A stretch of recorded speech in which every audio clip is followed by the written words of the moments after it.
નમસ્કાર મિત્રો, તમારા ઘરમાં દિવાલ પર ચાલતી ગરોળીને જોઈને તમે શું કરો છો? કદાચ ડરી જાવ છો, સાવરણી લઈને તેને ભગાડવા દોડો છો કે પછી તેને મારી નાખવાનો પ્રયાસ કરો છો? જો તમે આવું કંઈ પણ કરો છો તો થોભી જાવ.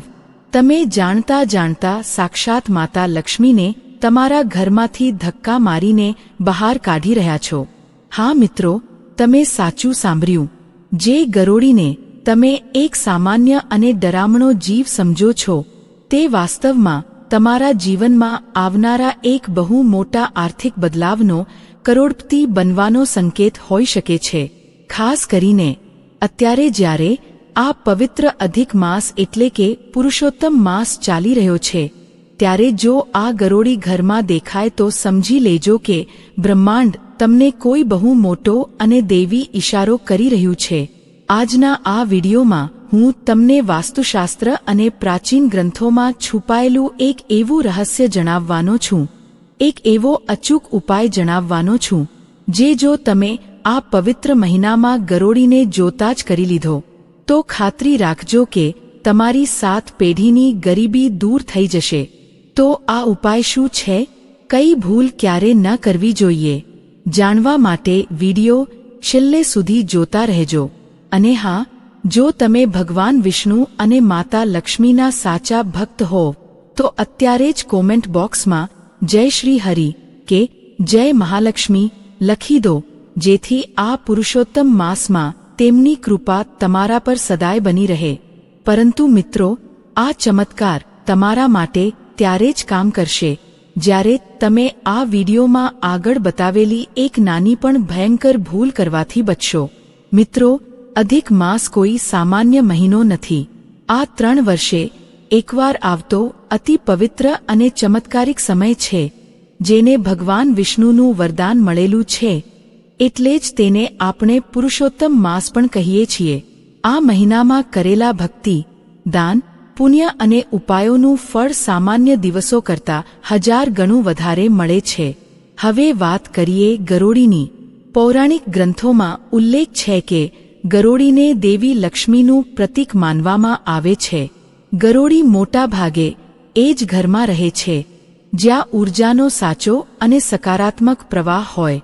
તો વિચારો, જ્યારે આવો દુર્લભ અધિક માસ ચાલતો હોય અને એમાં પણ લક્ષ્મીનું પ્રતીક એટલે કે ગરોળી તમારા ઘરમાં અચાનક દેખાય, તો આ કોઈ સંયોગ નથી.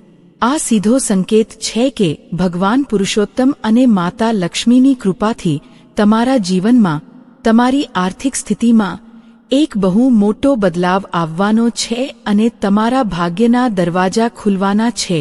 પણ ઊભા રહો, આ નસીબ ખુલે એ પહેલા એક એવી ગુપ્ત વાત છે જે 99% લોકો નથી જાણતા અને કંગાળ બની જાય છે.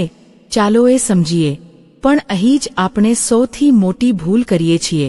આપણે ગરોળીને જોતા જ ડરી જઈએ છીએ. કોઈ દંડો લાવે છે, કોઈ સાવરણી મારે છે, તો કોઈ અવાજ કરીને તેને ભગાડે છે. મિત્રો, આ પવિત્ર પુરુષોત્તમ માસમાં આવી ભૂલ ક્યારે ન કરાય. જ્યારે તમે ગરોળીને ભગાડો છો કે નુકસાન પહોંચાડો છો, ત્યારે તમે સાક્ષાત લક્ષ્મીજીનું અપમાન કરી રહ્યા છો. તમે તમારા જ ઘરમાં આવેલી સકારાત્મક ઊર્જાને નકારાત્મક ઊર્જામાં ફેરવી રહ્યા છો. જે ધન તમારા નસીબમાં આવવાનું હતું, તે તમે જાતે જ કોઈ બીજાના ઘરે મોકલી રહ્યા છો. માટે સૌથી પહેલો અને કડક નિયમ છે કે આ મહિનામાં ગરોળી દેખાય ત્યારે ગભરાવાનું નથી, હૃદયના ધબકારા વધારવાના નથી અને ભૂલથી પણ તેને મારવાની કે ભગાડવાની કોશિશ કરવાની નથી. યાદ રાખો, તમે જીવનમાં પાછળ છો કારણ કે તમે આળસુ છો, યોગ્ય સમયે યોગ્ય નિર્ણય નથી લેતા અને આવી નાની નાની લાગતી પણ મહત્વની બાબતોને નજરઅંદાજ કરો છો. આજે આ પવિત્ર મહિનામાં તમારી પાસે આ ટંક છે, તેને જવા ન દેતા. હવે જે અચૂક તાંત્રિક ઉપાય અને એની વિધિ હું તમને જણાવવા જઈ રહ્યો છું, એની તાકાત સાંભળીને તમારા હોશ ઉડી જશે. તો હવે સવાલ એ છે કે ગરોળી દેખાય ત્યારે તરત જ શું કરવાનું છે? ધ્યાનથી સાંભળજો. આ છે કરોડપતિ બનવાનો એ ચમત્કારિક ઉપાય. જ્યારે પણ ઘરમાં ગરોળી દેખાય ત્યારે એકદમ શાંત ઊભા રહી જાવ. ગરોળીને ધ્યાનથી જુઓ, તેને લક્ષ્મીનું પ્રતીક માનીને તેની ઉપસ્થિતિનો સ્વીકાર કરો. ત્યારબાદ ઘરમાંથી થોડા આખા ચોખા એટલે કે જે તૂટેલા ન હોય તેવા અક્ષત લો. આ ચોખાને જમણા હાથમાં રાખી મનમાં પૂરી શ્રદ્ધાથી સંકલ્પ કરો કે મારા ઘરમાં સુખ સમૃદ્ધિનું આગમન થાય અને મારી આર્થિક મુશ્કેલીઓ દૂર થાય. જે પણ તમારું રોકાયેલું કામ હોય તે મનમાં બોલો. ત્યારબાદ આ ચોખા કોઈ પવિત્ર છોડ જેમ કે તુલસીના કુંડામાં અથવા કોઈ સાફ જગ્યાએ મૂકી દો. માની લો કે તમે એવી જગ્યાએ છો જ્યાં તે સમયે ચોખા હાજર નથી, તો ચિંતા ન કરો. ગરોળીને જોતા જોતા તમારો જમણો હાથ હળવેથી તમારા માથા પર મૂકો અને મનમાં ભાવના કરો કે તમારી બધી પરેશાનીઓ દૂર થઈ રહી છે. મિત્રો, આ ઉપાય સાંભળવામાં ભલે સાવ સામાન્ય લાગે, પણ આ અધિક માસની દેવી શક્તિઓ આ ઉપાયને 100 ગણો વધુ પાવરફુલ બનાવી દે છે. જો પૂરા વિશ્વાસથી આ કરશો તો પરિણામ જોઈને તમે ખુદ ચોંકી જશો. પરંતુ મિત્રો, આ ઉપાય ત્યારે જ સિદ્ધ થશે જ્યારે તમે આ એક મહાશક્તિશાળી ગુપ્ત મંત્ર બોલશો. એ મંત્ર કયો છે? બિલકુલ ધ્યાનથી સાંભળો. અને હવે આ ઉપાયને અચૂક બનાવતો એક ગુપ્ત મંત્ર જે આ અધિક પુરુષોત્તમ માસમાં જપવાથી બહુ જલ્દી સિદ્ધ થાય છે. જ્યારે તમે આ ઉપાય કરી રહ્યા હોવ ત્યારે ઊંડો શ્વાસ લો, આંખો બંધ કરો અને મનમાં લક્ષ્મીનારાયણ મંત્રનો 3 વાર જાપ કરો. મંત્ર આ પ્રમાણે છે: ઓમ શ્રી મહાલક્ષ્મી નમઃ અથવા ઓમ નમો ભગવતે વાસુદેવાય. આ ઉપાય કરતી વખતે 2 અત્યંત જરૂરી નિયમો યાદ રાખવાના છે. પહેલો નિયમ છે ગુપ્તતા.